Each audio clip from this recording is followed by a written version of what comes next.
கடந்த 3 நாட்களாக மன்னார் மாவட்டத்திலே காற்றாலைகளுக்கான சிறகுகள் கொண்டு செல்லப்படுகின்ற வாகனங்களிலே போலீஸ் அதிரடிப்படை போலீஸ் மற்றும் இராணுவத்தினுடைய பாதுகாப்புகள் கெடுபிடிகள் வீதிகளிலே உலா வருகின்ற இளைஞர்களை அச்சுறுத்துதல் போன்ற ஒரு கடுமையான முகங்களோடும் நடவடிக்கைகளோடும் அவர்கள் அந்த நகர்வுகளை மேற்கொண்டதாக நேற்றைய தினம் கூட்டத்திலே பலராலும் பிரஸ்தாபிக்கப்பட்டது. இதனை விட மன்னார் மாவட்டத்தினுடைய அரசாங்க அதிபர் மன்னார் மாவட்டத்தினுடைய மேலதிக அரசாங்க அதிபரும் அந்த கூட்டத்திலே கலந்து கொண்டிருந்தார்.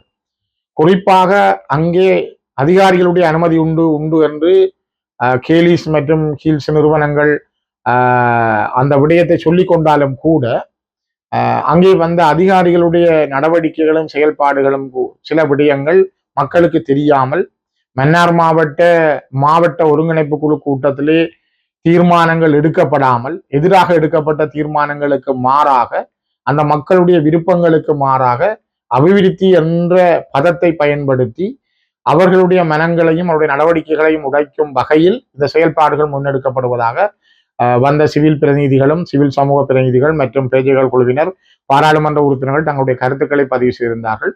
ஏன் மக்கள் வாழுகின்ற செறிந்து வாழுகின்ற பேசாலை போன்ற பகுதிகளை தெரிவு செய்ய வேண்டும், மன்னார் தீவை ஏன் நீங்கள் தெரிவு செய்ய வேண்டும் என்ற கருத்துக்களை அங்கு முன்வைத்திருந்தார்கள்.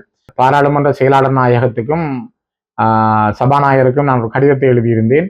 நாங்கள் தமிழ் மக்களுடைய அரசியல் பிரச்சனைகள் தொடர்பில் ஒரு மந்தமான அல்லது பேசப்படாத விடயமாக அது காணப்படுவதால் அது தொடர்பாக பேசுவதற்கும் தொடர்ந்து பல இடங்களில் முல்லைத்தீவு, மன்னார், திருவண்ணாமலை, சம்பூர், யாழ்ப்பாணத்தினுடைய அரியாலை, சித்துப்பாத்தி போன்ற இடங்களில் இருக்கின்ற மனித எலும்புக்கூட்டு தொகுதிகள் தொடர்பாகவும் நாங்கள் ஒரு முழுநாள் விவாதம் ஒன்றை ஏற்பாடு செய்தர வேண்டும் என்ற கோரிக்கையை நான் எழுத்து மூலமாக முன்வைத்திருந்தேன்.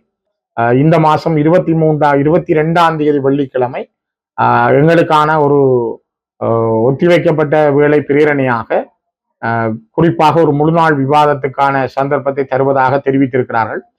வருகிற 22ஆம் தேதி நாங்கள் அந்த விவாதத்தை கோரி நடாத்துவதற்கு எங்களுக்கான சந்தர்ப்பம் கிடைத்திருக்கிறது என்பதும் முக்கியமானது.